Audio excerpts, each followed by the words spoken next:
ജീവിതത്തിലെ എത്ര പ്രയാസമേറിയ ഘട്ടത്തിലാണെങ്കിലും അടിയറവ് പറയില്ലെന്ന് തീരുമാനിക്കുന്നത് ഒരു ശക്തിയാണ്. മനസ്സിലും ശരീരത്തിലും ആ ശക്തിയുള്ള പെൺപ്രതിഭകളുടെ ഈ വേദിയിലേക്ക് നമുക്ക് സ്വാഗതം ചെയ്യാം നമ്മുടെ ഇന്നത്തെ അതിഥി. മലയാളത്തില് വേറിട്ടൊരു ആലാപനവുമായി എല്ലാ മലയാളികളുടെയും ഇഷ്ടഗായികയായി മാറിയ നമ്മുടെ സ്വന്തം സിത്തു ചേച്ചി Sithara Krishnakumar. Welcome to the show.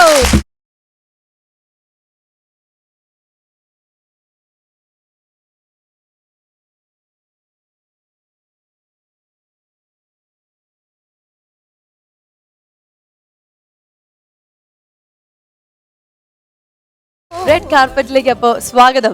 പിന്നെ എന്തൊക്കെയാണ് ചേച്ചി വിശേഷങ്ങള്? പുതിയ പാട്ടിന്റെ ജീവിതവും അതുപോലെ ബാൻഡ് തുടങ്ങി അങ്ങനെ തിരക്ക് പിടിച്ച് നടക്കാണ്. കുഴപ്പമില്ലാണ്ട് പോണു. എല്ലാം നന്നായിട്ട്. ചെറിയ മാറ്റങ്ങളൊക്കെ ഉണ്ടല്ലോ നമ്മുടെയൊക്കെ റുട്ടീൻ, അറിയാലോ എല്ലാവർക്കും. എന്നാലും പാട്ട് പ്രാക്ടീസ് ഒക്കെ ആയിട്ട് അങ്ങനെ പോണു. നമുക്കൊരു ചായ കുടിച്ചു തുടങ്ങിയാലോ? എങ്ങനെ ഉണ്ടാവും? ഉറപ്പായിട്ട് ചായ കുടിക്കാനുള്ളൊരു മൂഡുണ്ട്. സാധാരണ ഇവിടെ വരുന്ന എല്ലാവർക്കും ഞാൻ എന്റെ കൈ കൊണ്ട് ഉണ്ടാക്കി ചായ കൊടുത്തിട്ടാണ് നമ്മൾ തുടങ്ങുക. പക്ഷെ ഇന്ന് ചേച്ചി കണ്ടപ്പോ എനിക്ക് അവിടുന്ന് ഒരു ചായ കിട്ടിയാൽ നന്നായിരിക്കും തോന്നി. അതായത് മനസ്സിലായോ ഞാൻ എന്തിനാണ് ഇതൊക്കെ പറഞ്ഞത്? ചായപ്പാട്ടാവൂല്ലേ? ചായപ്പാട്ട് നമ്മുടെ മലയാളികൾക്ക് ഇഷ്ടപ്പെട്ട ആ ചായപ്പാട്ടിന്റെ ആ വരി. എന്താണ് ഇങ്ങനെ ഒരു ചായപ്പാട്ട് എന്ന് പറഞ്ഞൊരു കോൺസെപ്റ്റ് എടുക്കാനും ആരുടെ ഐഡിയ ആയിരുന്നു? സ്വന്തം ബുദ്ധി ആയിരിക്കുമല്ലോ അല്ലെ? അല്ല, ചായപ്പാട്ട് എന്ന് പറഞ്ഞത് എനിക്ക് വരികൾ ആദ്യം കിട്ടിയതാണ്. നമ്മുടെ script writer director Mohsin Parari ഉണ്ട്. ഈ ലോക്ക്ഡൌൺ സമയമായപ്പോ നമ്മള് എഴുതുന്ന ആൾക്കാരും മ്യൂസിക് ഉണ്ടാക്കുന്നവരൊക്കെ അങ്ങോട്ടും ഇങ്ങോട്ടും വർക്കുകൾ ഷെയർ ചെയ്യും. അപ്പൊ വരികൾ എഴുതുന്ന സമയത്ത് ഫ്രണ്ട്സ് ഒക്കെ തന്നെ അയച്ചു തരും, ഇത് പറ്റുകയാണെങ്കിൽ ട്യൂൺ ചെയ്യൂ. എല്ലാവർക്കും തിരക്ക് കുറച്ച് കുറഞ്ഞല്ലോ. അപ്പൊ അങ്ങനെ എനിക്ക് കൈ കിട്ടിയ വരിയാണ് മൊഹസിന്റെ ഈ പാട്ട്.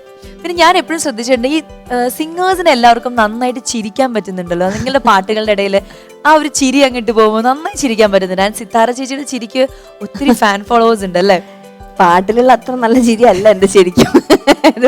ഭയങ്കര അട്ടഹാസമാണ്. അപ്പൊ ഞാൻ കുറച്ചിങ്ങനെ കൺട്രോൾ ചെയ്തുള്ള ചിരിയാണ് ഇപ്പൊ ഇട്ടത്. അതുപോലെ നമ്മുടെ മോഹമുന്തിരി ആ പാട്ടില് ഇൻ ബിറ്റ്വീൻ അങ്ങനെ ഒരു സംഭവം ഉണ്ടല്ലോ, അതും അതായത് കേൾക്കുമ്പോഴേ നമുക്ക് ഭയങ്കര ഒരു ഇഷ്ടം.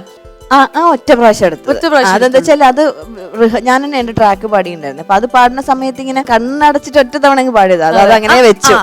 അതങ്ങനെ തന്നെ വെച്ചു. ഈ പാട്ടുകാരി മാത്രമല്ല, ഒരു ഡാൻസറും കൂടിയാണ്. അതും നമ്മുടെ പ്രേക്ഷകർ കണ്ട് ഇഷ്ടപ്പെട്ടതാണ്. സോ എങ്ങനെയാണ് ഈ ഡാൻസും പാട്ടും രണ്ടും ഒരേപോലെ കൊണ്ടുപോകുമ്പോൾ അതിൽ നിന്ന് എനിക്ക് ഇതാ വേണം, ഈ ഒരു പ്രൊഫഷൻ ഞാൻ ചൂസ് ചെയ്യണമെന്ന് അതൊരു വലിയൊരു ഡിസിഷൻ ആയിരുന്നു? അതെയോ അത് സ്വാഭാവികമായിട്ട് സംഭവിച്ചതാ? ഇപ്പം ശ്വാസിക പറഞ്ഞ മാതിരി ഞാനെടുത്ത തീരുമാനമൊന്നുമല്ല. എനിക്ക് രണ്ടും ഒരേപോലെ ഇഷ്ടമായിരുന്നു. സ്വാഭാവികമായിട്ട് ആ സമയത്ത് ഈ ചാനലുകളിലൊക്കെ കോമ്പറ്റീഷൻ വളരെ കാര്യമായിട്ട് തുടങ്ങിയ സമയം. അപ്പൊ പാട്ടിന് കുറച്ചും കൂടി അവസരങ്ങൾ കൂടുതൽ കിട്ടി. ഡാൻസ് ക്ലാസിക്കൽ ഡാൻസ് ആയിരുന്നുകൊണ്ട് തന്നെ ഞാൻ ഉദ്ദേശിച്ച പോലത്തെ പെർഫോമൻസുകളൊന്നും പിന്നെ അങ്ങനെ ചെയ്യാൻ പറ്റില്ല. പിന്നെ പ്രാക്ടീസ് കുറയുമ്പോ അറിയാലോ. ആൻഡ് പാട്ട് പാടുക, വരികൾ എഴുതുക, പിന്നെ മ്യൂസിക് കമ്പോസ് ചെയ്യുക, അതിന്റെ കൂടെ അഭിനയിക്കുക, ഇതെല്ലാം ഒരുമിച്ച് ചെയ്ത്. ഇനി അഭിനയത്തിന്റെ കാര്യത്തിലേക്ക് വരികയാണെങ്കിൽ നമ്മളൊരു സിനിമയിൽ അഭിനയിച്ചു അല്ലേ? അഡ്വക്കേറ്റ്, പേരെന്തായിരുന്നു? അഡ്വക്കേറ്റ് അമ്മേ, ജഡ്ജായിരുന്നു പേര്. ജഡ്ജായിരുന്നു. അതെ, ഒരിക്കലും പ്രതീക്ഷിച്ചില്ല.